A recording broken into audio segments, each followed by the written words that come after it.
Good morning, good evening, good afternoon, whatever it is for you. Welcome back to another Division 2 video. My name is Prime and today I'm gonna show you the healer build that everybody needs to use if you have a healer in your team for the new game mode, the Incursion Paradise Lost.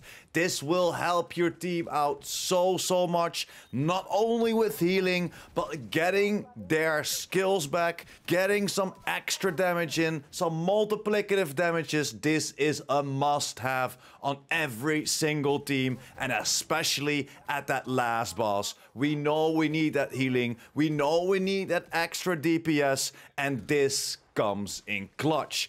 It is one of the best healer builds out there, and it's pretty easy to make, very quickly put together. So without further ado, let's dive into it. Short intro, short gameplay, but we know it's all about the build. Let's go.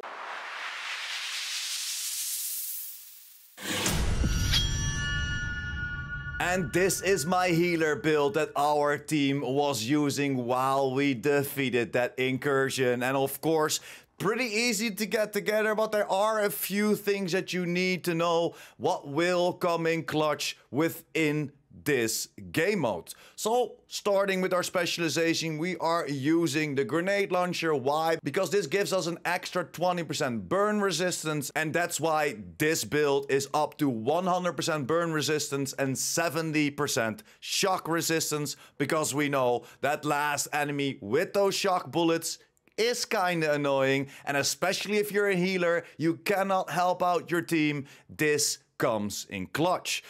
Going over to my guns, and mainly I'm using the Scorpio. And why the Scorpio? Because of course this comes with septic shock, and this will help out a lot. Some of the enemies are immune to statuses, but I feel like after you shoot those 7 pellets, that extra 20% additional damage from all sources, so the multiplicative damage will still count for some reason. So I feel like this will definitely help you out. And of course, with all the other enemies that aren't immune, you can shock them, poison them, and of course, gain some extra damage upon them. And that's why I'm running around with that Scorpio. The second gun and the handgun don't really matter. You can go for whatever you're doing. You can switch over to the rock and roll, for example, to just shoot somebody, but you should go for a shotgun or a marksman rifle because we are using the named backpack, the setup. So let's start with that. Why the named backpack the setup? Because this comes with perfectly opportunistic, and enemies you hit take 15% more damage from all sources.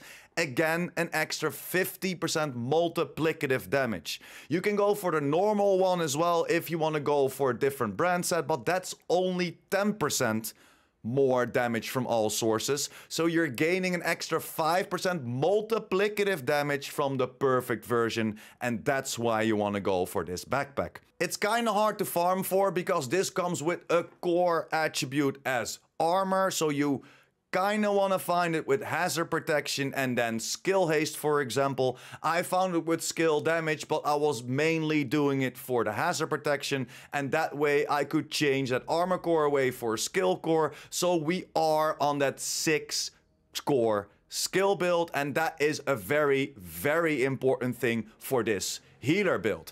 Then jumping over to the gear set that we're using, and that is of course Future Initiative. 30% extra repair skills, 15% skill haste, and 30% skill duration, but we're doing it for the ground control. Increases you and your allies' total weapon and skill damage by 15% when on full armor. When you repair an ally, you and all allies within 5 meters of you are also repaired of 60% of that amount, and this comes in clutch and is definitely needed. For all the pieces of Future Initiative, I chose to go for hazard protection, and for my mask, I chose to go for burn resistance mod.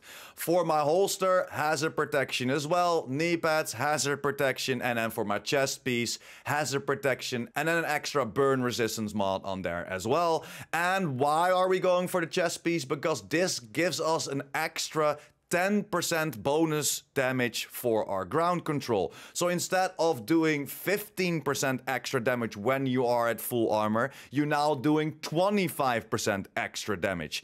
In combination, of course, with that perfectly opportunistic, of course, that extra damage output from the Scorpio, not 100% sure, but it feels like it. It will help your team out, not only staying alive, but doing a lot of extra damage with it.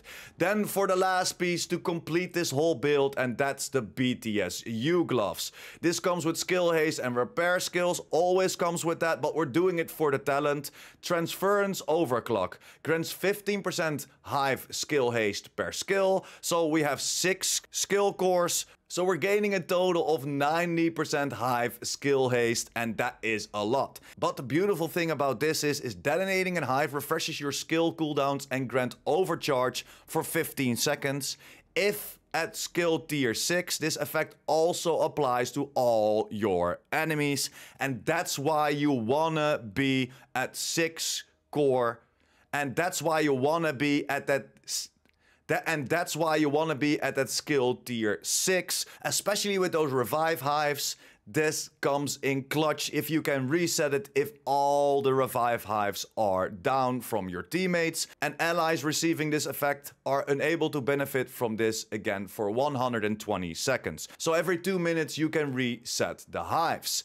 Then over to my skills, going over to my healer hive, of course. This gives us a lot of healing, as you can see, 215k per charge. We have extra charges in there, a total of 36 charges. That is because we're going for extra 4 repair charges, a 5% healing and a 10% health as the mods on there. And again, I chose to go for the chem launcher, but now, of course, this is the reinforcer chem launcher, so I can still heal people. The cloud duration is 7.5 seconds, and the ally repair is 724k. So that's almost your full armor I can heal up with just 1 pallet. We have 9 ammo in there because, of course, we're running around with that extra ammo and that extra heal of 7.5%. And that's pretty much the whole overview. So let's get over to the stats. There are not that many interesting stats, but of course we're going for that 60% hazard protection, 100% burn resistance, and we have 70% shock resistance because we have an extra shock mod on our backpack. But that's pretty much it. This is the healer build that we used. And yesterday I showed you our DPS build that we use. So there's only one build to talk about, and that is of course our tank build. And I will bring that to you in the next couple of days. But thank you very much if you're still here. You are a freaking legend if you stayed to the end. If you liked the video or helped you out in any way or form, make sure to like this video. If you're using this build already, or if you're using a different healer build, let me know in the comments down below. I would love to see what you are using. What are your tactics? And did you beat it already? Did you get that Ouroboros already? I would love to know. But that's it for me. Thank you very much for being here. Make sure to hit that subscribe button if you want to be updated about the Division 2, the future Division 3, and of course the Division universe. And I will see you in the next video. PurePrime out!